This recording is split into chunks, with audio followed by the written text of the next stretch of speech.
First, visit iReaShare.com and head to the Android Manager page.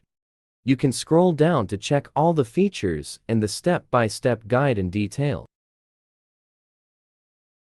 After that, click the Back to Top button. Click the Try for Free option to download it on your computer. Double-click the iReaShare Android Manager installer to install it on your computer by following the step-by-step guide.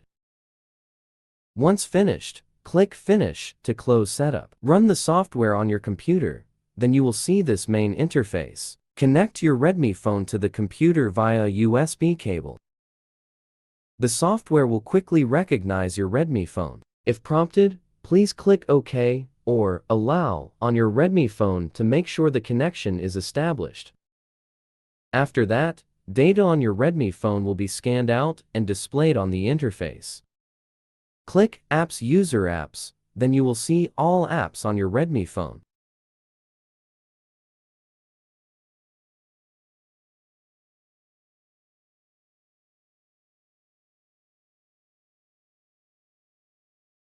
Preview and choose the app as you want to delete, then click Uninstall.